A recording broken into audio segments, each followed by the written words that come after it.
Thanks for joining Solicited, a podcast hosted by me, Nichole, And me, Caitlin. where we talk about all the things related to life in our 30s. We're back with our second episode of our mini series on the 5 love languages. Today, we're going to be talking about quality time. If you missed us last week, go back and listen to Words of Affirmation. And during these next couple episodes, we're going to be talking about all of these love languages and how to better love on the people in your lives, not just your partner, but your family members, your friends, and understanding what their love language could be and digging a little bit deeper and how you can love people in their love language. So, Nichole, what are your thoughts on quality time? The quality time for me scored 3 out of 5. And so, for our listeners, if you don't know what we're talking about, you can take the love language quiz at the5lovelanguages.com. So, mine scored 3 out of 5. And I think that this is true. Like, for me, quality time is really important. And it's not just like sharing physical space with somebody, especially, I think more and more people are like working from home and have a little bit more like insular lives. And so quality time is not just like sharing physical space or necessarily like a routine, but it's like really showing up and being present and active listening and engaging in meaningful conversation, meaning sharing thoughts and feelings and desires. And so really getting kind of deep with people. And so I guess I just want to highlight that because I think we're in an era where we're just always behind screens and we're always going so fast, and it can be hard to like unplug and disconnect to reconnect with the people that are meaningful in your life. For sure. I think in the vernacular of quality time, like nothing says I love you like getting somebody's full undivided attention and just being there for the type of person whose love language is quality time, but like really being there with the TV off, like all the chores and tasks are done, your phone put down, and just making your significant other feel special and loved and, you know, staying 100% focused. Distractions, I will say, quality time is my top love language. It's not a surprise here if you know me personally.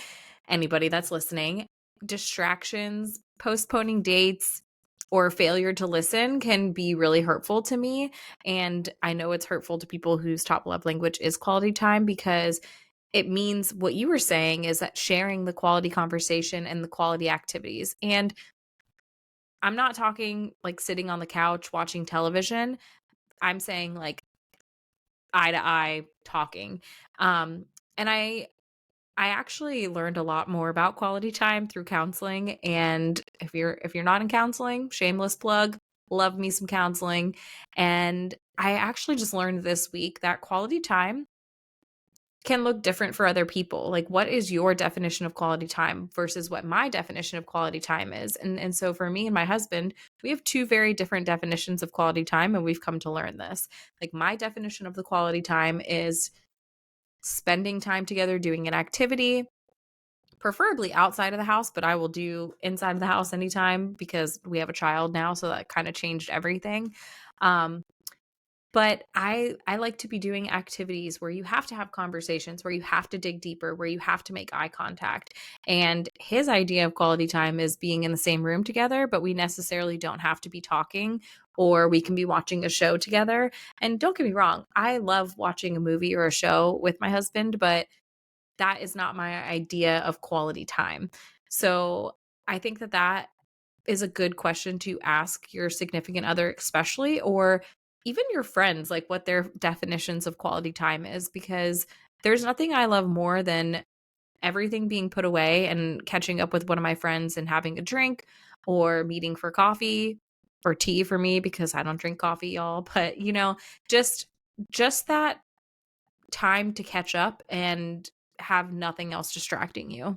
Your example of meeting up to have tea or coffee with a friend is a really good example for like it really resonates with me because I feel sometimes that we give our best selves away to other people and then we bring like the scraps back to our relationship. And I think, yeah, like when was the last time that Nick and I sat and shared a drink, any sort of drink, and caught up. And I think it can feel hard to do that in a relationship because your lives become so intertwined. And it's like, well, I know what you did on Tuesday. We don't need to, like, talk about it in a formal way.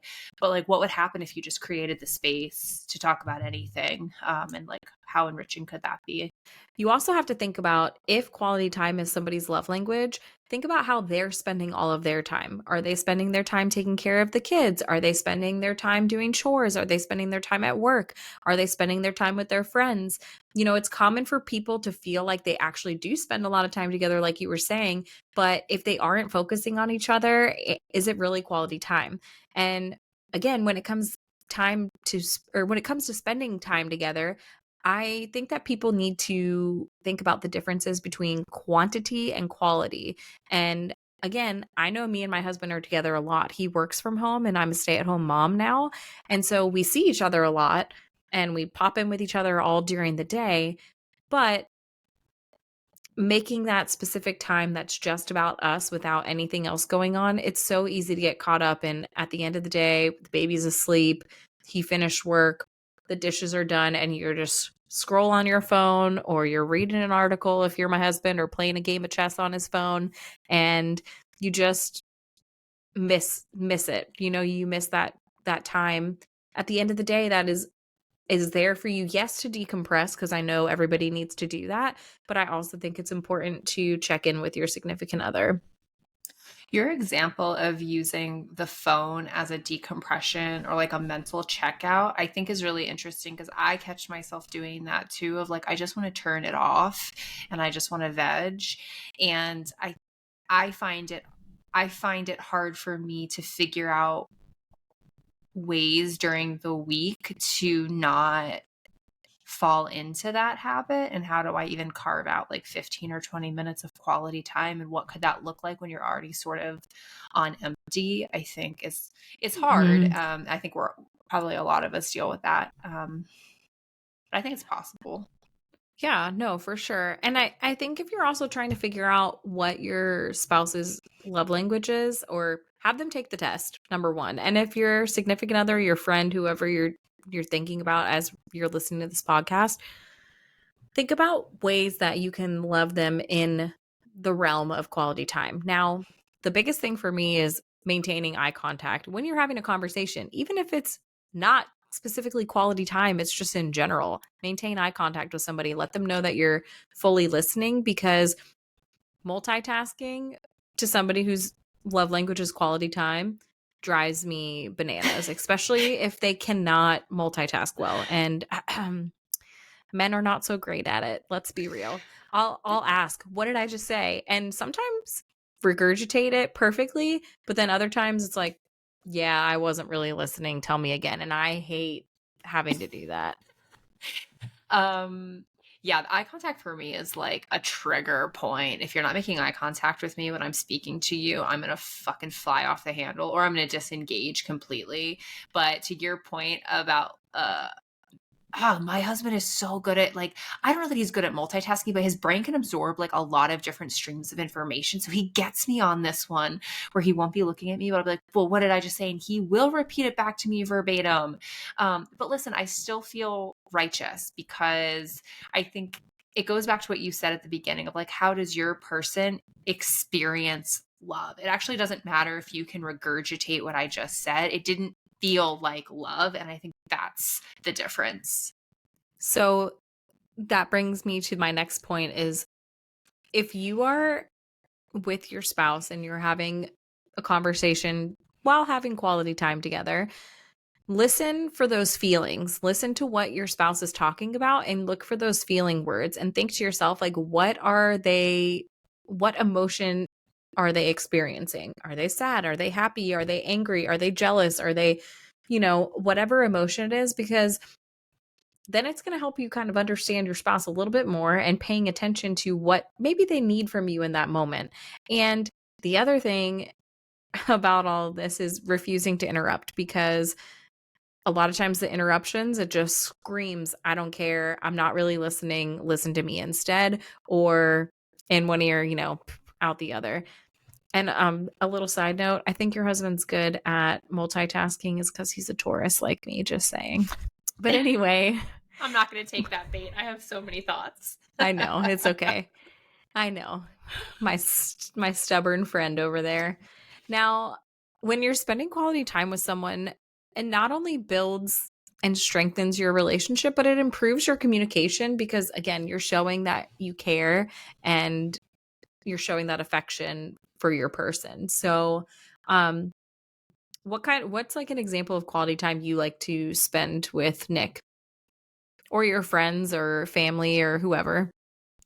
I like being outside. So like walking the dogs or going on a nice long walk or going on a hike is really nice. I even think going out for a meal can be quality time.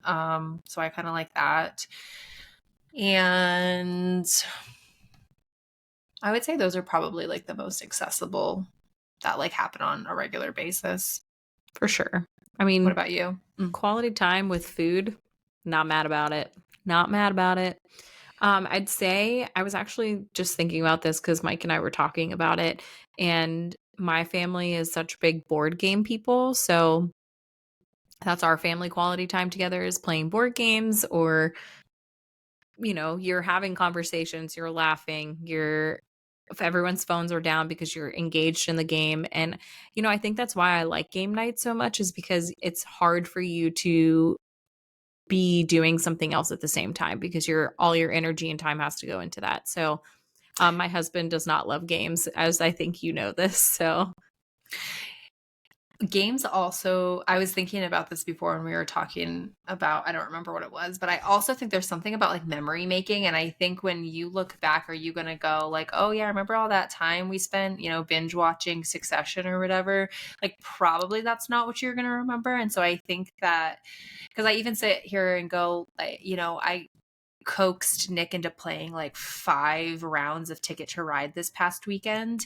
And here's the thing, we sort of played in silence, but there was something about like the shared experience that was happening that did feel quality. And then I've experienced in like groups, like you're saying, where you have a game night and you talk about it for like months, if not sometimes years, if you have like a really memorable experience with your friends. And I think like that sort of makes the difference. To this day, there's stories about just wild game nights when we go out with our friends, and it's funny and it like really connects you to people.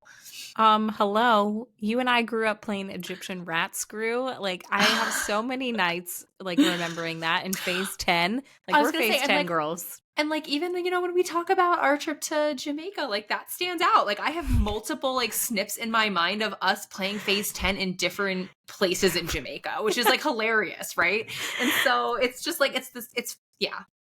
One of the most memorable is literally sitting on the patio while it was raining, drinking wine. Yeah. So good. So Yes. good. Exactly. So, like, again, people, quality time is my love language. So, phones down, drink in hand. And a lot of times I feel like we don't talk that much during it either because you're trying to strategize, but it's just the memory making, like you said. I think that that's so important. So I think also for me, quality time is I don't really even care what we're doing as long as you put forth effort and energy into wanting to spend time with me. I don't care what it looks like. It could be us sitting on my couch talking. It could be going out to dinner. It could be really anything as long as there was effort put into it. Again, if you really want to win me over, a good game night, that is like right in my heart. Um We need to have a couples game night sometime in our life, because you and I will be having our best time and our husbands will be miserable and lamenting together over it. I love this, but I will say if they're sipping whiskey while they're playing, they might not care so much. Truths. There you go. So some examples of quality time for me and things that I think are important. We talked about in our previous episode about how one of the biggest problems between spouses is communication. And I think this goes back to if you don't know your significant other's love language, that's where a lot of root problems are.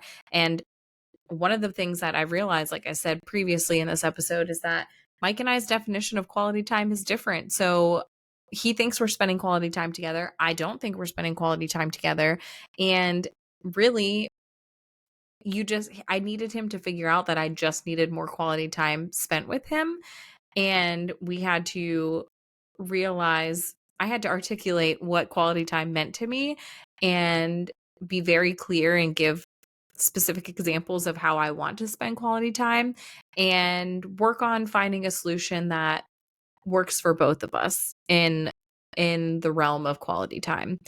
And That's really key. I don't think there's anything wrong with giving your person the roadmap to make you happy. And I think sometimes we get stuck in this headspace where, well, if you knew me, then you would know, or why don't you know? Or, you're wrong or bad for not having the same ideas about this thing as me. And it's like, no, you just need to talk about it and, hear what you should be doing more of, because I'm sure your partner has something to say about that. And then, articulate your needs to them too. So I think don't be afraid to talk about it and ask for the things that you need. Otherwise, you're never going to get them. Closed mouths. Exactly.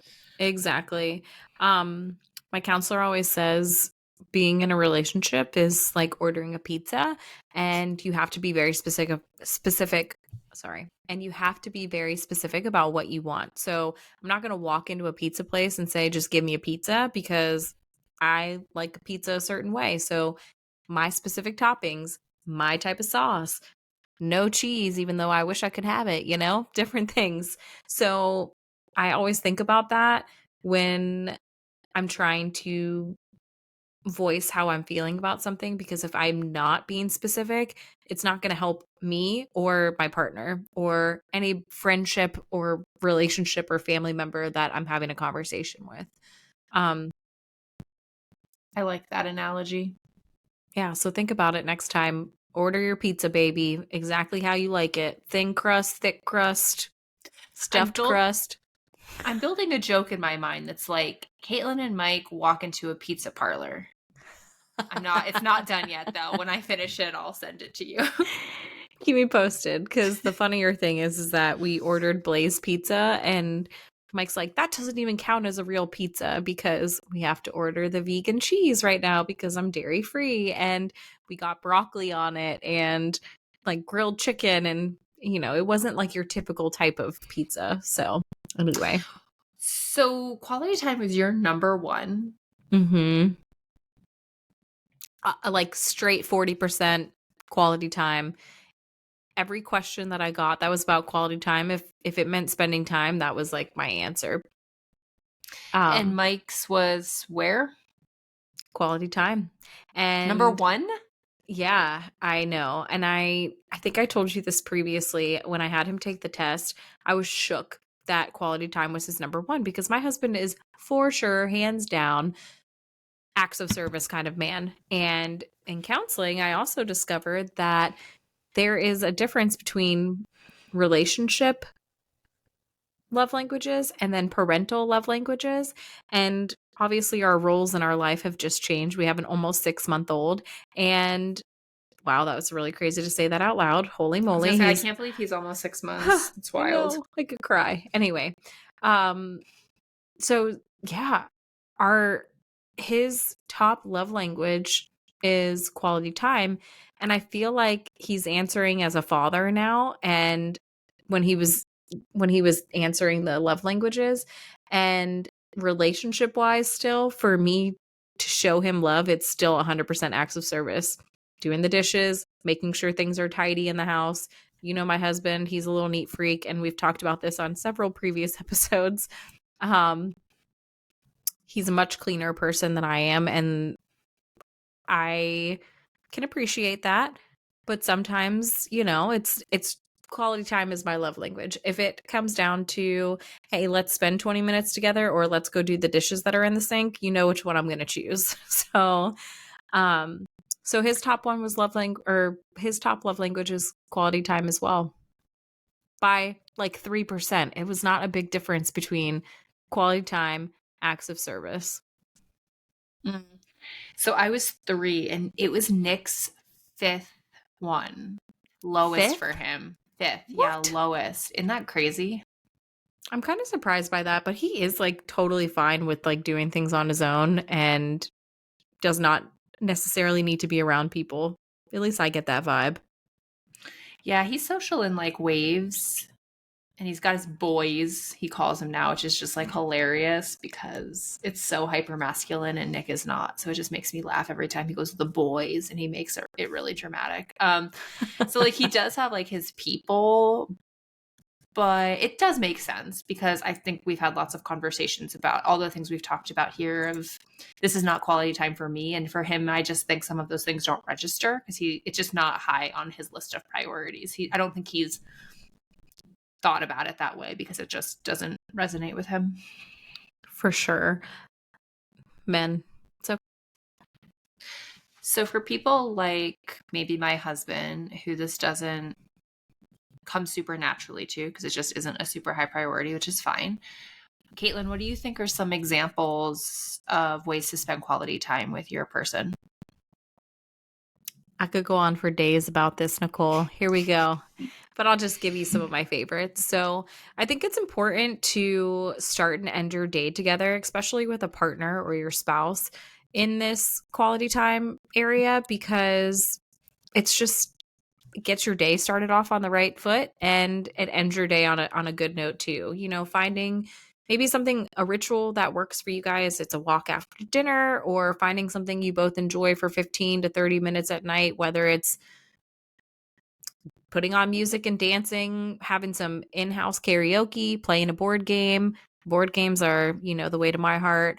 Just something to spend time together. Could be sitting on the couch with a cup of coffee or a bottle of wine and a glass of wine, whatever. This leads me into my next one. Mm-hmm. Making date nights a weekly event or at least a monthly one. If you can't go out, obviously plan a date night at home, but just something to show your significant other effort. I don't care what it is. You could cook me dinner and light a candle, and that makes me feel loved. And knowing that we're sitting and I didn't have to do the planning of it. When you're spending this time together with your spouse, I think it's important to reiterate to put your phone down and pay full attention to your partner when you are trying to be very genuine in your quality time. Ask how their day is, face them, listen, ask questions. If you are really listening to your spouse, ask a question back. Don't just let them talk and talk. Dig deeper. Oh. You need Go to have ahead. a curious, you need to use your child mind, curious brain to be, I think, good with that part. I think people do get stuck on that. And I think the way around it is to just ask questions. There's no bad question or reflect what your person has said. And they'll just keep talking and also feel really seen and heard. That is key. Seen and heard. Everyone wants to be loved, feel heard. Some other examples: going for walks together, doing small daily routines together, like brushing your teeth or showering together. Sorry, Mom, if you're listening to this, but for a whole majority of mine and Mike's life, we have conversations in the shower, and it's literally taking turns. And I turn the water up. Do you have a double shower head? No, that's like our dream home because I love the water piping hot. Mike does not. And so I always make it scorching hot. And then he is like, whoa, can't handle it. Anyway, so good. Sometimes you say things, Caitlin, and I'm like, are you and Nick fraternal twins that got separated at birth? He's the same way. He wants it like scolding hot, and I cannot handle it. So that's really funny. Oh, Nick. Taurus, baby. Fraternal or paternal? It's paternal twins. We can just say twins and that works. But anyway, so just, doing something that maybe you have to do every single day. Obviously, bathing is important, but include your spouse in on it. Getting in the car and taking a drive through maybe your favorite area of town. Mike loves to drive sometimes and cruise. God, are you just like him? No, but I was just thinking well, not just but I can see the appeal of that, especially if you live somewhere sort of scenic or, if there's a part of your town that like lights up and then you can like get a coffee and drive around and listen to music. Like that does sound nice. Okay, but you have a cute downtown in your area. Like, no. I think Winter Park is way cuter than, I mean, they're not downtown in Denver, but like there are some pretty residential areas that would be like fine to drive around. There are. But I mean, it's just not my favorite thing Sure. personally, but there are people out there that quality time driving in the car. Like, listen, I'm a car karaoke girl, but my husband does not like to listen. We don't always listen to the same type of music, and I like to listen to my music very loud, and we have a child now in the car with us. So, anyway, not super fun for me personally. But some other examples are maybe working out together, hitting the gym together, going for a run. Those board games, like I said, it's a great way to get competitive and be playful with your significant other. Take a dance class together. You know, if you're in the Orlando area, we love our Fred Astaire family in Winter Park. And Mike and I took dancing lessons for our wedding, and we loved it so much that we bought classes to keep going. And we love it. It's something private lesson, 45 minutes, just him and I. And we have so much fun when we're doing it. I know you guys like to boogie too sometimes. Um, Yeah, there was a period of time where we would go to dance class on Thursdays, and it would be really fun because we would get dinner beforehand right across the street and maybe have like a drink and then go and spend like 2 hours. And it wasn't very expensive and it was fun. And yeah, so I think that that can be, and neither of us are good dancers. So I think it's not about skill. It can just be like it's kind of fun to fail at something with somebody that you love. That's kind of a bonding experience. Oh, 100%. And the funnier thing is like, in the beginning, it was not easy for Mike or I at all because I liked to lead in the dance and the man is supposed to lead, obviously, in this general what we were dealing with in our Dyad. dance class. Yeah, Mm-hmm. exactly. And I was a dancer growing up my whole life, so it did not come natural for me. So we definitely had a lot of failure. But I already told Mike, next wedding we go to, that dance floor, we gonna be crushing it because we know lots of rumba and salsa and foxtrot and all the good stuff. So anyway, I maybe I'll be on Dancing with the Stars someday. Just wait. So the last two that I had for you on ideas was making sure you go to bed together every night at the same time if your schedules allow for it, because that's time for you to connect with your significant other, laying in bed, pillow talk, cuddling, having a conversation before you drift off to sleep. I love going to bed at the same time, also because I'm a light sleeper. So it just is helpful as well in that area. But the last thing I wanted to talk about is, have you ever heard of the Adventure Challenge? Mm-mm. What's that? So I don't know how I stumbled across this a couple of years ago, but I found them, I think maybe through Instagram. And it's a book of scratch off dates. And you don't know what kind of date you're going to scratch off. Like it has a key or a legend for you. So if you're going to spend money, if the date is in the house, out of the house, if it's cooking, it tells you about the type of date and everything. And then you scratch off the date. You complete the date with your significant other. You take a little Polaroid picture and you put it in the booklet. And it's fun because the date is already done for you. You might have to go get some materials and things for it, but it takes the thinking out of it. And that was the whole reason I bought it for Mike a couple years ago for Christmas. And we've done a handful of them. We definitely need to get back on it. And we were just talking about how we need to start it. And they have so many other different types of books now. They have like a dinner book, they have a family version. So if you have kids, it's fun to, go do activities with them. So this is a great quality time with your family. They also, Nichole, they have an in bed version that is like a scratch off one. So maybe if your significant other's love language is quality time and physical touch, could be helpful. Bang. I You hit it it. might Yep. it might be all the love languages, honestly. So who knows? But I just really think that if you really struggle with quality time and being creative, get this book. I think they sell it on Amazon now too. So listen, we're not endorsed, but hey, Adventure Challenge, I got a couple of your books. Holler. So Come find us. come find me. So, those are some really good examples. Did our followers give us any of their personal ideas around quality time?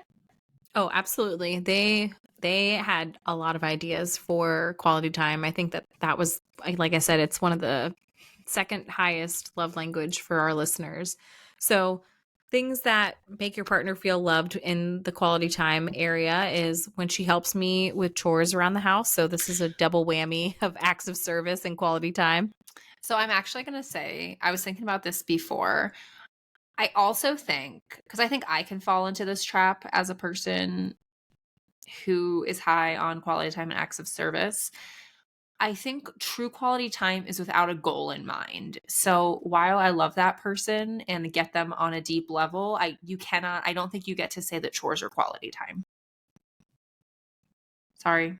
Chores is not my idea of quality time, so I can kind of feel you on that. So, I think everyone has their different definition, though. It's like what I talked about is Mike's version of quality time is different than mine. And like I said, this sounds like something my husband would have written. So, He's anyway, trolling us. he's trolling for sure.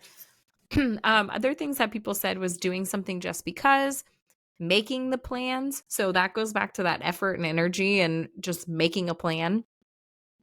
Surprise parent nights or just wanting to hang out with me, planning a special date or activity to do together, spending intentional time together, listening when I talk, and asking clarifying questions. Boom. Very important. Mm-hmm. Oh, this one is a good one. What about journaling together? It has prompts that you can discuss. So this person must have bought like a specific for us journal and you I answer mean, questions. I want to know what some of the prompts are. My initial reaction was like, no, thank you. But if I put that aside, I guess I could see it could be like a conversation starter. So I will entertain that for myself. Yeah, I would consider it. I mean, so I think back to when Mike and I first started dating, whenever we were in the car together for any sort of time, I would just ask him questions. And I seriously went on Pinterest and looked up questions to ask your boyfriend at the time. Well, when Mike and I were on our way home from Hilton Head this past summer, actually, I was asking him questions about how we plan to parent and digging deeper into parenting questions. And so we talked the entire drive from Hilton Head back to Orlando about parenting and raising children and asking questions and having these conversations. And also, I ask him questions just so that he stays awake and has to actually think hard about something and put some deep thought into his responses. So I love some good questions. So I need to look me up this journal. I don't like writing it all down though. So that might not be my cup of tea. I agree. I would rather like I've seen some of the like games at the store that seem sort of on this same sort of theme. Like, if you could not journal, but it could be like draw a question, ask an answer, then I would be for it. But I don't really want to take the time to write something I'm going to just throw away personally. But I do like the spirit of it. So give me a prompt. Let's talk about it. Yeah. I mean, hey, I love that for them if that's something like fun for both of them and it's a quality time. You're spending that time together. I forgot that that was somebody's actual example. I don't want to poo poo on it. I'm excited that that works for them. But like it's almost like a gratitude journal in a sense too, right? Like at the end of every day, writing what you were thankful for the day. I think that's kind of cool. So then you can Mm-hmm. look back a couple years from now and be like, "Oh my gosh, remember that?" I like stuff like that. A little I cheesy. know. I know. What else did they say? What else are people doing? So we've got going to a coffee shop and planning a vacation. It's my kind of Gonna little say quality time. that checks all my boxes. Oh yeah, and the next one right into it. Vacation is the best quality time. It's my love language right there, baby. Quality time and vacay. Well, yeah, because there's something about like adventure and sharing an experience, like new experiences and engaging in the unpredictable and getting out of your routine that is like really exciting for me. Agreed. Agreed. Another listener said cooking together while we catch up from the busy week. I love that. I like to cook. I like to try new recipes, and I like when it's not all just on me. Mm-hmm. Um, board games, going to a brewery, evening walks with no technology, just us, and reading a book or listening to a book together. Oh, I like that. Book club. I really like that, actually. Especially as a person who has been in a book club. It's really fun. It gives you something to talk about, and sometimes that's all you need. Mike and I have only listened to one book together, or I read us a book one time out loud. Hmm. I Wait, gotta you see. you read it out loud? Yeah, like teacher life. Like laying in bed, I read it and he just laid there like listening. Actually, I almost remember, I think we took turns reading chapters. That's really cute. Nick and I don't have a book club or a podcast club, but we do that with TV shows. Like when we're on a TV show, and I'll look at him later in the night and be like, "Who do you think did it? Like, why do you think that character would do that?" So we do that a little bit with TV, but it's not as exciting. No, we definitely do that with TV as well, any Yeah. kind of show. But I think that these are all great ideas, especially to love on somebody who has quality time in their life. And I think it's important too for a person whose love language is quality time that this is not just with their spouse, it's with their family members, it's with their friends. Like I'm trying to make more quality time happen in my life, not just with my husband and my son, but with the people I love and who pours into my life because if I'm giving you my time, like I'm giving you the most expensive gift in my eyes because my husband and I always joke that time is money. And I just look at it as who you're choosing to spend your time with is also like a reflection of every part of you. I've heard someone say time is a non-renewable resource. So I think that, that Ooh, that gets to what you don't get it, you don't ever get it back, really. And like I even think about that at work, where it's not just about like if I stay late at work, I'm gonna get paid, but it's still time I'm never going to get back. And so it's like time is precious, and if you're gonna take the effort to spend it with somebody, I want it to be quality. We don't really get a redo with this 30 minutes, right? Like you can't ever get this 30 minutes back. exactly. And I say that to my husband too all the time because just in people's work, I feel like so many people pour their heart and soul into their jobs and they forget about their families and things that are going on at home. And I always remind him and just my friends in general that you are replaceable at work. You are not replaceable in your family. Like, Or in your life. Like that's yeah, actually the trade, right? If you lose your family, you lose your personal life. Like for what? exactly. So while there is no foolproof way to maintain a relationship perfectly and just understanding the love language of your partner as well as you can and to give and receive that love, it goes so far in keeping the two of you connected and content in your relationship. So, if you think that your partner might be speaking the language of quality time, schedule that date night for them. Make that time. Take one of these suggestions and, once a week do one of these suggestions to dig a little deeper, spend that time with them, really connect and listen, and enjoy every moment of that time together. We will see you guys next week for our next episode on our love language mini series.